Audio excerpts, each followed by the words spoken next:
मोटा मोटा हम हीमोरेज को लेके चले तो एक इंटरनल एक एक्सटर्नल होता है। अब उसमें इंटरनल एक्सटर्नल में हमने कुछ प्रकार की चीजें बताई थी, जिसमें हमने बोला था कि भाई हमारी बॉडी में अगर एक मोटे मोटे रूप में लेके चलें तो हीमोरेज को हमारी बॉडी में 3 बड़ी ब्लड वेसल्स होती हैं, जिसमें से एक आती है आर्टरी, दूसरी आती है हमारी वेन्स, तीसरी आती है हमारी कैपिलरी। अब ब्लीडिंग हो रही है किसी को, अब हम ब्लीडिंग हो रही है किसी व्यक्ति को, तो हमें कैसे पता चलेगा कि भाई ये कहाँ से ब्लीडिंग हो रही है और बॉडी में क्या डैमेज हो गया है? आर्टरी डैमेज हुई है, वेन डैमेज हुई है, या फिर कैपिलरी डैमेज हुई है? इसके बारे में एक मैंने शॉर्ट आइडिया आपको उस दिन दे दिया था, लेकिन आज हम इसको थोड़ा सा इसको डिटेल पढ़ेंगे। कोई ज्यादा डिटेल इसकी होती नहीं है, लेकिन थोड़ा सा कुछ एग्जाम्पल्स, कुछ अपने प्रैक्टिकल एग्जाम्पल्स के थ्रू इसको देखते हुए हम आगे बढ़ेंगे कि कैसे हम पहचान सकते हैं कि ये आर्टरी से है या वेन से है, कैपिलरी से है। इसमें सबसे पहले हम आर्टरी को उठाते हैं। आर्टरी सभी जानते हैं, आर्टरी को हम हिंदी में धमनी बोलते हैं। आर्टरी हार्ड होती है स्ट्रक्चर बेसिस पर, और ये डीप होती है, डीप टिश्यूज में स्थिर होती है। आर्टरी का क्या काम होता है? आर्टरी का काम होता है हमारी बॉडी में ऑक्सीजनेटेड ब्लड को बॉडी के ऑर्गन्स तक ले जाना। ऑर्गन्स तक ले जाना आर्टरी का काम होता है, ऑक्सीजनेटेड ब्लड को ऑर्गन्स तक ले जाना। अच्छा, आपसे एक क्वेश्चन मैं पूछूंगा, आप जवाब दीजिएगा मुझे। ऐसी कौन सी आर्टरी है जो डीऑक्सीजनेटेड ब्लड को सप्लाई करती है? Pulmonary artery. Pulmonary artery, is that confirm? Yes sir. Okay okay. और कौन सी होती है? Sir umbilical artery. बिल्कुल बिल्कुल बिल्कुल सही जा रहे हैं आप। तो ये दोनों चीजों को आप एक एक्सेप्शन के रूप में अलग से लेके चलिएगा, है ना। अभी हम यहाँ पर कॉमन 99% जो आर्टरीज होती है उनके बारे में बात कर रहे हैं कि ऑक्सीजनेटेड ब्लड को ऑर्गन्स तक ले जाते हैं। कहाँ से ले जाएंगे ऑर्गन्स तक? कहाँ से ले जाएंगे ऑर्गन्स तक? तो एक छोटे से डायग्राम से हम देखते हैं। हालांकि आप लोगों ने सभी ने 12th में पढ़ा हुआ है इस चीज को, लेकिन फिर भी बेसिक से समझेंगे तो हम देखिए, चाहे क्लिनिकल पॉइंट हो, चाहे एमबीबीएस की स्टडी हो, चाहे बीएमएस की हो, चाहे कोई सा भी मेडिकल साइंस का विज्ञान हो, उस मेडिकल साइंस के विज्ञान में आपके हमेशा जो काम आने वाला है, ये कोई नहीं बताता। मैं आपको जो बता रहा हूं, ये कोई नहीं बताता, जबकि जानते सब हैं कि आपके काम जो आने वाला है वो एक्चुअली में वो विज्ञान काम आने वाला है जो बेसिक है, जो आप 9th 10th 11th 12th में पढ़ चुके हैं, उसी से आप ट्रीटमेंट करेंगे। बीएमएस में आप जाएंगे तो बीएमएस में आपको वो काम करेगा जो एक्चुअली में आप फर्स्ट ईयर में पढ़ते हैं। 99% पेशेंट को ठीक करने में वही काम करेगा, 99% वही काम करेगा। अब आप देख रहे होंगे कि ये हमारा हार्ट है। इस हार्ट में ये आर्टरीज होती हैं, पल्मोनरी आर्टरीज होती हैं। अब ये आर्टरीज क्या करती हैं? हमारे ब्लड को ले जाती हैं कहाँ? लंग्स तक। लंग्स तक ले जाती हैं। लंग्स तक ले जाने के बाद उस लंग्स में इसको डीऑक्सीजनेटेड ब्लड को ऑक्सीजनेटेड ब्लड में चेंज कर दिया जाता है। ऑक्सीजनेटेड ब्लड में चेंज कर दिया जाता है।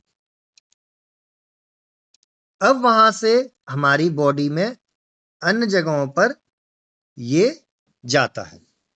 फिर उसके बाद अन्य जगहों से ब्लड हमारे हार्ट में आता है superior vena cava and inferior vena cava के थ्रू, और आर्च ऑफ एओर्टा के थ्रू आगे जाकर के डिफरेंट टाइप ऑफ आर्टरीज से वो ब्लड बॉडी में सप्लाई हो जाता है। ये हमने सिंपली बेसिक फिजियोलॉजी पढ़ी है। अब कुछ आर्टरीज होती हैं जो हमारे हार्ट को भी ब्लड सप्लाई करती हैं, that is called coronary artery. थोड़ा टॉपिक को साथ में जोड़ते हुए मैं एक कार्डियोलॉजी का कंसेप्ट आपको देना चाह रहा हूं। देखिए, आज की डेट में ब्लड प्रेशर यानी हाइपरटेंशन के और एमआई के मायोकार्डियल इन्फेक्शन के पेशेंट्स बहुत ज़्यादा बढ़ते जा रहे हैं। तो आप अभी इस बेसिस पर अगर ट्रीटमेंट ना कर पाओ तो कम से कम आपको इतनी नॉलेज हो कि आप heart reversal therapy, heart failure reversal therapy जो करके बोलते हैं इसको, उसको तो बेसिकली समझ ही लो, जिससे आप कई लोगों को हेल्प कर सको, उनकी दिनचर्या सुधार कर उनको अटैक आने से रोक सकें। ये आपस में रिलेटेड है, इसलिए मैं यहीं पर आपको बता के चल रहा हूं। तो हार्ट को भी ब्लड सप्लाई होती है। अब जो हार्ट को कोरोनरी आर्टरी ब्लड सप्लाई करती है, ये कोरोनरी आर्टरी की 3 ब्रांच होती हैं। C3 नाम से हम इसको बोलते हैं, coronary artery 1, coronary artery 2, coronary artery 3। और ये हमारे हार्ट के डिफरेंट टाइप ऑफ बॉल्स को ब्लड सप्लाई करती हैं। जब इस कोरोनरी आर्टरी में ब्लॉकेज होते हैं तो हमारे हार्ट को होने वाली सप्लाई ब्लड की खत्म हो जाती है, कम हो जाती है, और उसी वजह से कार्डियक अरेस्ट या एमआई की कंडीशन डेवलप होने लगती है। फिर डॉक्टर के पास हम जाते हैं और डॉक्टर के पास जाने के बाद हम कहते हैं कि डॉक्टर साहब, हमें ये प्रॉब्लम हो गई, हम क्या करें? हमें रिसेंटली अटैक आया, ये आया, जो हिस्ट्री पेशेंट बताता है। उसके बाद डॉक्टर क्या करते हैं? डॉक्टर इसमें स्टंट डालते हैं। स्टंट एक स्प्रिंग नुमा छल्ला टाइप का ऐसा होता है, स्टंट डालते हैं तो ये आर्टरी का शेप कैसा हो जाता है। देखिए, इस आर्टरी का शेप जो होता है वो अभी इतनी पतली है, दूसरे कलर से मैं आपको बना के देता हूं।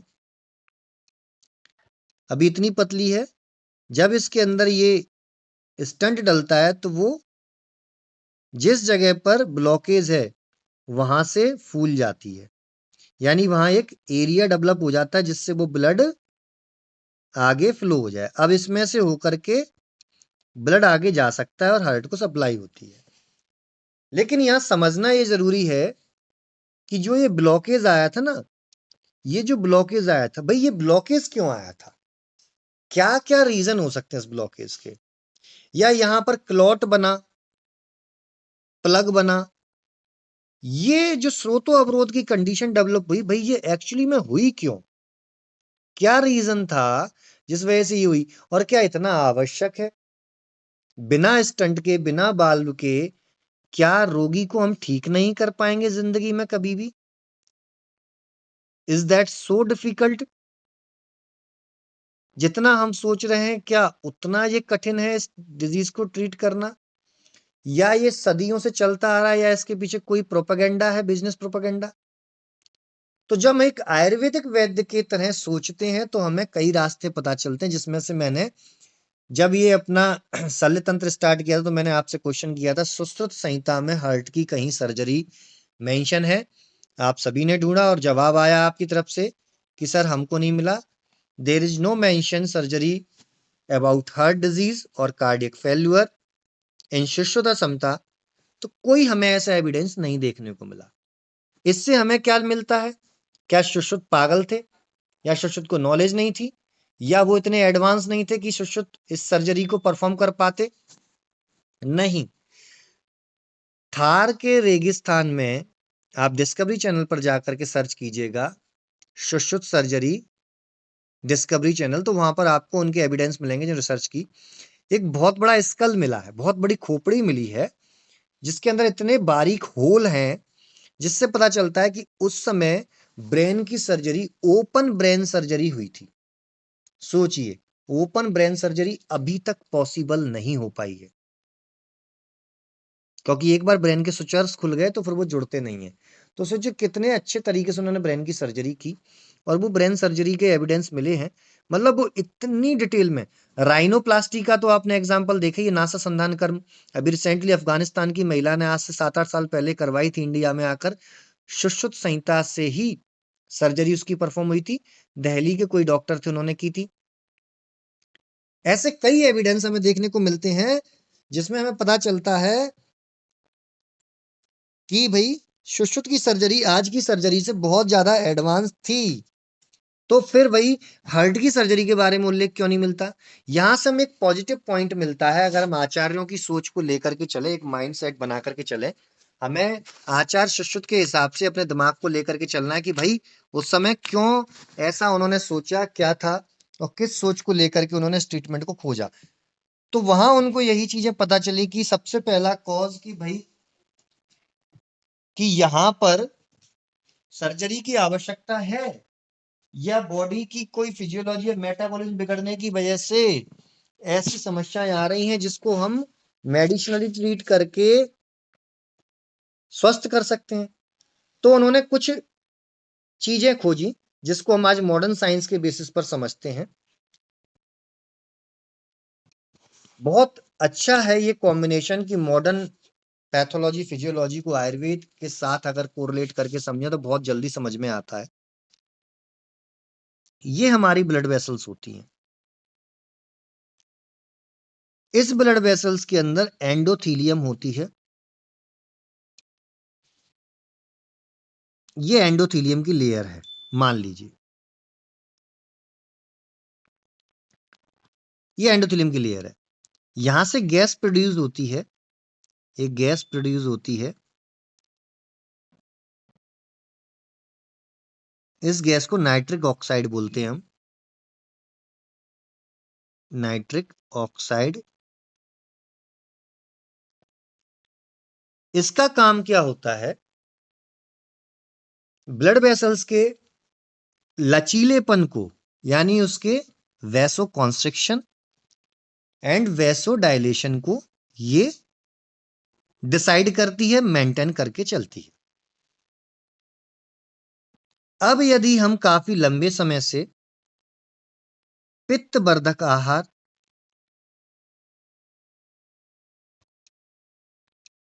या वातवर्धक आहार कर रहे हैं, ये फर्स्ट पॉइंट बता रहा हूं मैं आपको, जो सबसे ज्यादा देखने को मिल रहा है, जैसे स्ट्रेस लेना, स्मोकिंग करना, ड्रिंकिंग करना, ऑयली एंड स्पाइसी फूड ज्यादा लेना, स्ट्रेस के माहौल में रहना, ओवर थिंकिंग करना, ज्यादा चलना, अत्यगमन जिसको बोलते हैं, वैरायाम की कंडीशन।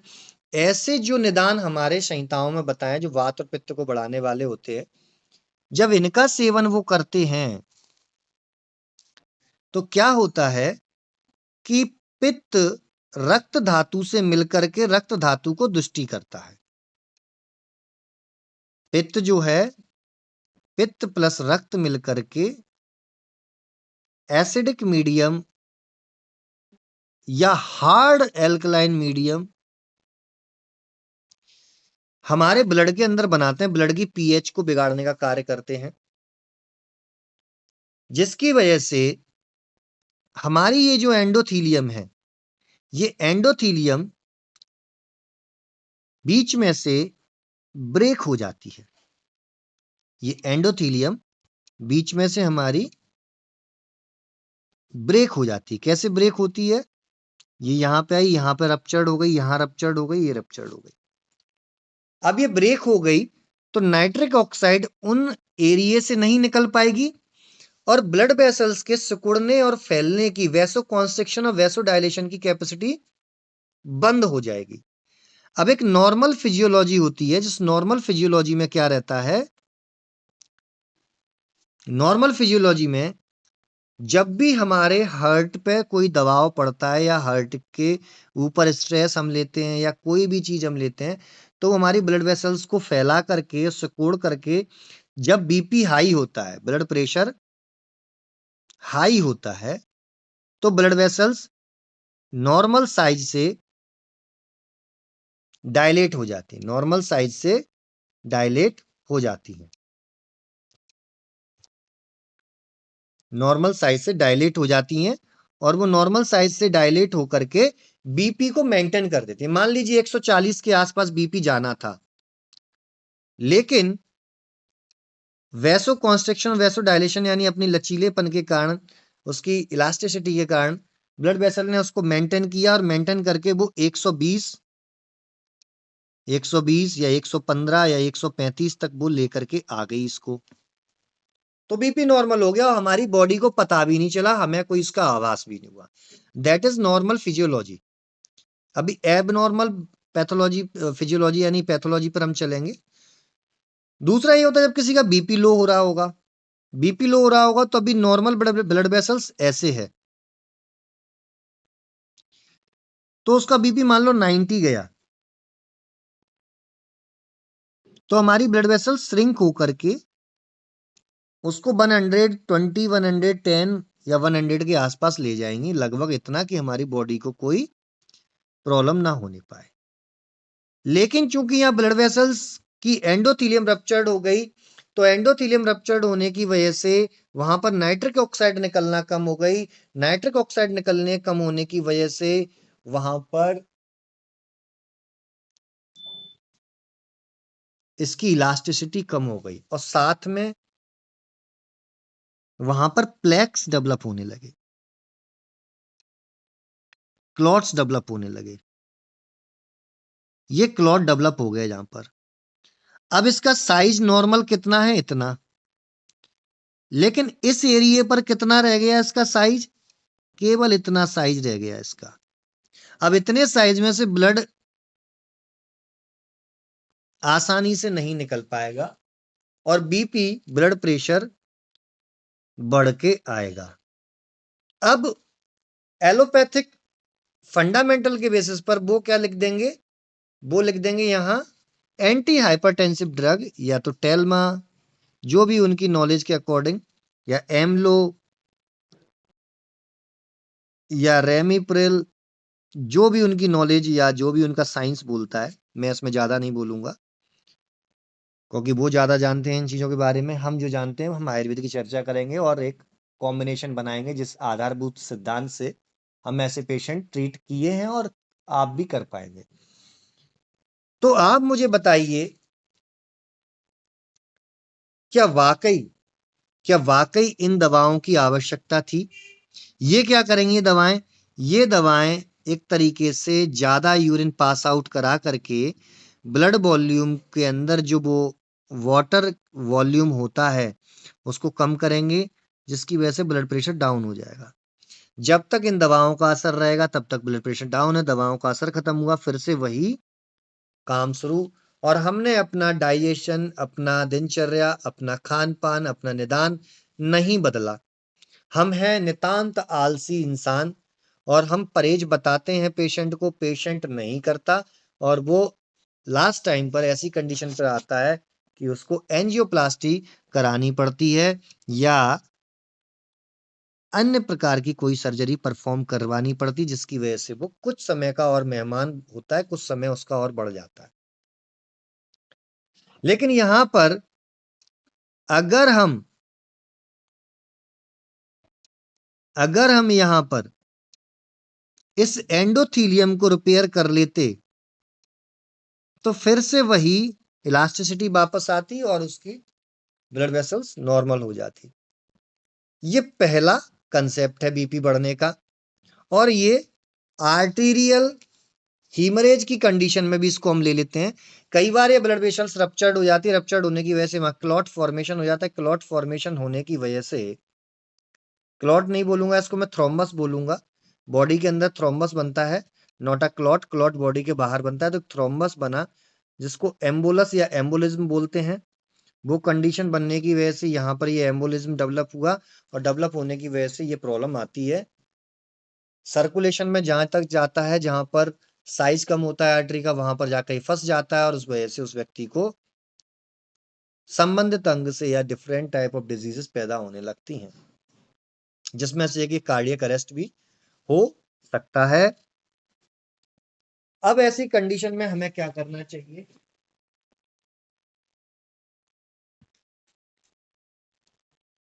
अब यहां पर सेकंड पॉइंट को हम डिस्कस करेंगे। सेकंड पॉइंट जो है, सेकंड पॉइंट आता है हमारे यहां पर कोलेस्ट्रॉल का। ये हीमोरेज से रिलेटेड नहीं है, बट इसको हम ध्यान में रखते हुए देख लेते हैं, क्योंकि जब हम कार्डियक अरेस्ट या एमआई को पढ़ रहे हैं तो हमें ये चीजें समझ में आनी चाहिए, तभी हम किसी का स्वास्थ्य अच्छा कर पाएंगे।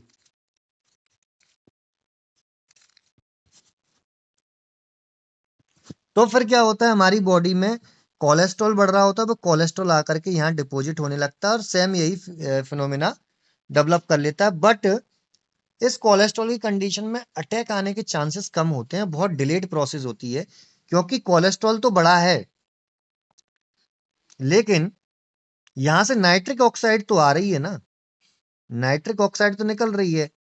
वो क्या करेगी, नाइट्रिक ऑक्साइड इस ब्लड वेसल्स को वैसो डायलेट करके बीपी को मेंटेन कर लेगी और जब तक काम चलेगा तब तक चला देगी। लेकिन ये कंप्लीटली ब्लॉक हो जाएगा, फिर ब्लॉक आती है, फिर प्रॉब्लम हम कहते हैं कि भाई ट्रिपल वेसल डिजीज हो गई, उनको तीनों कॉर्नरी आर्टरीज ब्लॉकेज हो गई, अब क्या करें, अब तो स्टंट डलवाना पड़ेगा। तो यहाँ पर हमारे आयुर्वेद की कई औषधियां हैं जो वर्क करती हैं। उन औषधियों के नाम मैं आपको ग्रुप पर सेंड करूंगा, आप मेरे से पूछ लेना। इसलिए अब आगे हम बढ़ते हैं, दोनों ही कंडीशंस में हमें आपको उनके नाम लिख करके भेज दूंगा जिनको आप यूज करवा सकते हैं। और डाइट यहाँ सुन लीजिए, डाइट क्या करनी है। ऐसे पेशेंटों को ऑयली, खासकर रिफाइंड रिफाइंड प्रोडक्ट बंद करवाएंगे। स्पाइसी फूड को खाने के लिए मना करेंगे। स्पाइसी में आप ग्रीन चिली खाने को दे सकते हैं, बहुत अच्छा रोल है इसका। कार्डियक अरेस्ट को भी ये कई बार वापस कर देती है। अगर किसी व्यक्ति को हार्ट अटैक की कंडीशन बन रही है और उस समय आपके पास कोई रास्ता नहीं है, हॉस्पिटल बहुत दूर है, ले जाने में समय लगेगा, आप उसको एक हरी मिर्च दे दीजिए और कह दीजिए इसको चबाते रहिएगा, उसको काफी हद तक उसमें रिलीफ आएगा जब तक आप हॉस्पिटल तक पहुंच जाएंगे। नेक्स्ट आता है, उसमें आपको उसको एक्सरसाइज करने को बोलनी है। हैवी वेट एक्सरसाइज नहीं कराएंगे। एक्सरसाइज में क्या कराएंगे, आप उसको पहले आप उसको स्लो वॉक स्टार्ट कराएंगे। उसमें एक सिम्टम आता है, पेशेंट जब चलता है तो उसको ब्रीथलेसनेस होती है, एक्जर्शन ड्यूरिंग वॉकिंग, ये जो कंडीशन डेवलप होती है, उस एक्जर्शन से, उस एक्जर्शन को दूर करने के लिए उसको आप स्लो वॉक कराएंगे। जैसे स्लो वॉक करने पर उसको एक्जर्शन कम हो जाता है, उसकी सांस फूलना कम होने लगती है धीमे धीमे करके, फिर आप उसको क्या बताएंगे, आप ब्रिस्क वॉक करिए। ब्रिस्क वॉक क्या होता है, ब्रिस्क वॉक होता है फास्ट चलना है। कब तक चलना है, जब तक कि आपको कोई प्रॉब्लम ना होने लगे। धीमे धीमे बढ़ाते चलेंगे इस प्रोसेस को। फिर आप उसको क्लैपिंग करने को बोलेंगे, तालियां बजाने को, उसको मॉर्निंग में तालियां बजानी है। हास्य आसन करना है। ये सारी चीजें आप फॉलो कराते हैं, डेफिनेटली मैं आपको बता रहा हूं कि उसके अटैक आने के चांसेस 90% कम हो जाते हैं। 90%। कई रिसर्च पेपर, कई एविडेंसेस के ऊपर हैं, और मैंने एक संस्था के साथ काम किया है, वहां पर हमने इन सारे प्रयोगों को सफलतापूर्वक प्रयोग किया और कई पेशेंटों के ट्रिपल वेसल डिजीज के ब्लॉकेजेस को ओपन किया है। तो इस प्रकार से हमने एग्जाम्पल डिस्कस किया आर्टरी का। आर्टरी ब्लॉकेज में, सॉरी, आर्टरी हीमरेज में एक चीज और सबसे ज्यादा होती है जिसको बोलते हैं स्प्रोविटिंग। ये इंटरनल हीमोरेज मैंने आपको बता दिया। अगर एक्सटर्नल हीमोरेज है तो आप कैसे पहचानेंगे, अगर आर्टरी अगर उसकी कट गई है तो बहुत तेजी से, तीव्रता से, प्रेशर के साथ, जैसे बोलते पिचकारी टाइप की जब निकलती है, होली पर हम पिचकारी चलाते हैं, सेम वही पिचकारी के रूप में तेजी से एकदम ब्लड का बहाव आता है। ये आर्टरी का हम समझ लेते हैं। दूसरा हमारा वीनस का होता है। वीनस में क्या है, और ब्राइट रेड आएगा, ब्राइट रेड ब्लड आएगा चमकता हुआ। वीनस में क्या होता है, हल्का ब्लूइश कलर का ब्लड आता है, लेकिन धीमे धीमे आता है, धीमे धीमे ब्लड आता है। ये आप सभी ने देखा होगा। कैनुला हम डालते हैं वेन्स में, तो कैनुलेशन करते समय अगर कैनुला निकल जाए तो ब्लड कितना आता है, उसका कोई फास्ट ऐसा नहीं कि पिचकारी सी निकलती हो, बहता रहता है एक मध्यम गति में। फिर आता है हमारा कैपिलरी का। कैपिलरीज में वीनस ब्लड का एग्जांपल आप पाइल्स में देख सकते हो, हीमोरॉइड पाइल्स में, हीमोरॉइड्स जो होते हैं उसमें देख सकते हो, फिस्टुला में आप देख सकते हो, आप अल्सर्स में देख सकते हो, आप बुंड में देख सकते हो। इसके तो एग्जांपल आपको देखने को कहीं मिल जाएंगे। फिर उसके बाद आप कैपिलरीज को देखिए। कैपिलरीज में drop by drop, drop by drop ऐसे ब्लड आता है, रिसता रहता है, ऊजिंग बोलते हैं इसको, ऊजिंग करता है, ऊजिंग करता है। कैपिलरीज हमारे एंड पार्ट पर होती हैं ऑर्गन्स के, एंड ऑर्गन्स पर सबसे ज्यादा होती हैं कैपिलरीज। और ये जो एग्जाम्पल मैं बता रहा हूं ना आपको, ये आपको जब एग्जाम हॉल में क्वेश्चन लिखने को आता है कि आप आर्टीरियल हीमोरेज को समझाइए, आर्टीरियल और वीनस हीमोरेज में डिफरेंस लिखिए, तो ये एग्जाम्पल वहां आप लिख के आइए। और हो सके तो अगर लॉन्ग क्वेश्चन है तो उन एग्जाम्पल्स को आप डिस्क्राइब भी कीजिए, एक्सप्लेन कीजिए उसको। तो वहां पर क्या होता है, एग्जामिनर के लिए एक अच्छी चीज होती है, वो आपके माइंडसेट को समझ जाता है कि बच्चे को डिटेल नॉलेज है, और उससे एक्स्ट्रा नंबर छूट जाते हैं आपके लिए, वो आपको एक्स्ट्रा नंबर दे करके चला जाता है। जैसे एवरेज मार्किंग 10 नंबर में से अगर 6 नंबर की हो रही है, 6 नंबर की हो रही है, तो वो आपको 7 या 7.5 नंबर या 8 नंबर, 9 तो बहुत मुश्किल से दे पाएगा, जब राइटिंग वाइटिंग अच्छी हो तो दे देता है, या थोड़ा जेब में रुपए डाल दो तो दे देता है, अपने यहाँ चलता है ये सारी चीजें। लेकिन 7.5 8 भी आपने ले लिए ना, बहुत अच्छा है, बहुत अच्छी मार्किंग उसमें हो जाएगी, मैंने लिए हैं। मैं हमेशा अपने कॉलेज में, मेरी परसेंट जो हमेशा रही वो 70+% रही मेरी, 70+, कभी 75, कभी 73। और ओवरऑल जो बीएमएस में मेरी परसेंटेज 73 या 73 पॉइंट में कुछ थी मेरी। तो ये मैंने ना तो किसी की कोई जुगाड़ लगाई, ना किसी के दर्शन किए, ना किसी के चरण स्पर्श किए, सिर्फ भगवान धन्वंतरी जी को चरण स्पर्श करता था, आचार्य चरक और इनकी पूजा करता था, अपने पढ़ाई पे ध्यान दिया, पढ़ने का सिस्टम समझा। हमारे समय पे कोचिंग्स नहीं थी, आपके समय पे कोचिंग्स हैं, तो आपको आइडिया लग जाता है क्या है। ये सारे मेथड हमने खुद ही तैयार की, खुद ही लिखने के एक्सपेरिमेंट किए। फर्स्ट ईयर में मेरी 68% आई थी। ओनली वन, अकेला ही मैं था पूरे कॉलेज में जिसकी किसी भी सब्जेक्ट में मैं फेल नहीं था। अगर फिजियोलॉजी के 2 पेपर होते हैं, फर्स्ट एंड सेकंड, तो दोनों पेपर्स में मैं पास था। कई बच्चे फर्स्ट पेपर में 70 नंबर ले आए तो सेकंड पेपर में 40 नंबर ले आए थे, लेकिन 50 मार्किंग नहीं कर पाते थे, वो ओवरऑल दोनों को मिला के पास हो रहे थे। मैं दोनों पेपर्स में पास था, हर में केवल ओनली मैं ही था। और ये मेरा कंसेप्ट आया था केवल इस वजह से क्योंकि मुझे कुछ अच्छा करना था, मैंने माइंड थिंकिंग अपनी कर ली थी, मैं औरों से हटके अपनी बुक, अपनी कॉपी लिख करके आऊंगा। तो वही चीज मैं आपको बता रहा हूं। तो इस प्रकार से हम कैपिलरी को समझते हैं। फिर कुछ सिम्टम्स हम देखते हैं, कुछ सिम्टम्स इसमें होते हैं, सिम्टम्स को हम देख लेते हैं कि क्या सिम्टम्स हमें हीमरेज पर देखने को मिलते हैं, अगर किसी को हीमरेज हुआ है तो। आचार्य सुश्रुत जी ने एक श्लोक बोला है, तदति प्रवर्तनम स्रो अभिताप मध्यान अधिमंथम तिम्रम प्रादुर्भावम धातु क्षयम आक्षेप दाहम पक्षाघातम एकांग विकारम हिक्का श्वास कासो पांडु रोगम मरणाच पादयति। क्या कहना चाह रहे हैं सुश्रुत जी? सुश्रुत जी कह रहे हैं कि अगर इस प्रकार से इंटरनल हीमरेज अगर किसी को होता है तो भाई कुछ सिम्टम्स देखने को मिलेंगे, जिसमें सिम्टम्स में आता है आपको हेडेक, सिराशूल।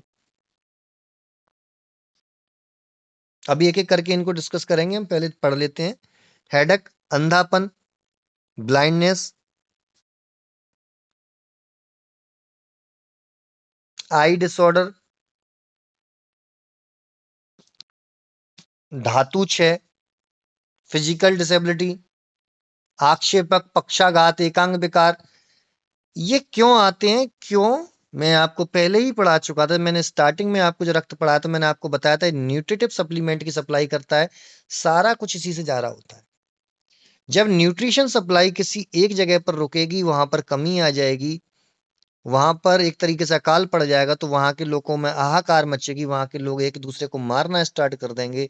मारना मीन्स वहां के टिश्यू डेड होने लगेंगे, वहां की नर्व डेड होने लगेंगी, तो धीमे धीमे करके ये चीजें कम होने लगेंगी, उस अंग का प्रभाव दिखने लगा, वो अंग प्रभावित होने लगेगा, और एंड में जाकर के क्या होगा, डेथ, जिसको एक टर्मिनोलॉजी बोलते हैं हाइपोवॉल्यूमिक शॉक के कारण, हाइपोवॉल्यूमिक शॉक के कारण इस व्यक्ति की डेथ हो गई।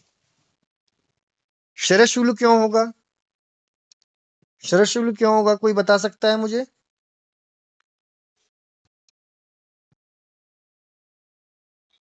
ऑक्सीजन हमारे हेमोग्लोबिन से जुड़ के चलती है, तो जब ब्लड कम होता है तो ऑक्सीजन की सप्लाई भी कम होती है और डिमांड बढ़ जाती है। इसको बोलते हैं बायोलॉजिकल ऑक्सीजन डिमांड हमारी बढ़ गई, तो उस ऑर्गन में दर्द महसूस होने लगा। सबसे पहले हमें शरशूल होता है कि भाई ब्रेन को सबसे ज्यादा ऑक्सीजन की सप्लाई चाहिए, सबसे ज्यादा ब्लड चाहिए, तो सबसे पहले सिग्नल वहीं से आता है, चक्कर आएंगे, बेहोशी आएगी, है ना। जब आप चलोगे तब सांस फूलेगी आपकी, अगर बॉडी में हेमोग्लोबिन काउंट कम हो गया तो, लेकिन हेमोग्लोबिन काउंट होने पर चक्कर आएंगे, बेहोशी आएगी, आंखों में डलनेस आएगी, आंखों के नीचे कालापन आएगा, पहले आपके चेहरे पे एक्सप्रेशन दिखने लगेंगे, आप देखते ही कह दोगे भाई इसका हेमोग्लोबिन काउंट है। फिर क्या होता है, हेमोग्लोबिन को देखने के लिए हम क्या करते हैं, हम अपने पाल्पिब्रल कंजक्टाइवा, आंख के नीचे की पलक को नीचे झुकाते हैं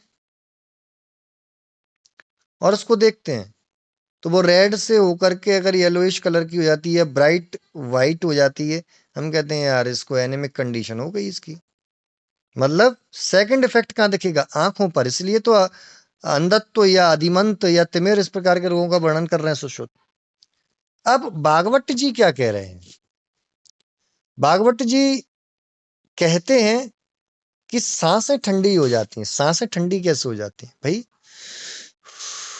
ऐसे करके गहरी सांस लेना स्टार्ट करता है रोगी, रोगी का हाथ पैर चेहरे पर अलग ही एक्सप्रेशन उसके चेंज हो जाते हैं, डलनेस आने लगती है, शरीर अकड़ जाता है। इस प्रकार से कह रहे हैं हमारे अष्टांग संग्रहकार, शीत पादोच्छ्वास काश रक्तांशम, हाथ पैर ठंडे पड़ने लगते हैं, पांडु वदनम चा विवर्जित, इस प्रकार से हमारे भागवत जी ने इसका वर्णन किया है। तो ये लक्षण जो आपको देखने को मिले, ऐसे लक्षण और कहाँ देखने को मिलते हैं, आपने नोटिस किया? ऐसे लक्षण पांडु रोग में और देखने को मिलते हैं। तो पांडु रोग में हेमोग्लोबिन की कमी होती है, बट वहां हीमरेज नहीं होता है। तो हीमरेज के सिम्टम्स हमने देखे, और क्या सिम्टम देखने को मिल सकते हैं, पल्स डाउन हो जाएगी, बीपी फॉल करेगा, वॉक नहीं कर पाएगा इंसान, ब्रीथलेसनेस होगी व्यक्ति को। क्यों होगी मैं बता चुका, ऑक्सीजन डिमांड बढ़ जाएगी इस वजह से। बहुत ज्यादा कंडीशन होने की वजह से एक और चीज मैं आपको बता दूं, हाइपोवॉल्यूमिक कंडीशन होती है, अगर आपने मैनेज भी कर लिया और कहीं ज्यादा देर हो गई तो एक्यूट रीनल फेल्यूर भी होता है, किडनी को ब्लड सप्लाई कम हो जाती है और वहां पर रीनल डैमेज होने लगता है, जिसको बोलते हैं एनॉक्सिमिक, एनॉक्सिमिक रीनल डैमेज।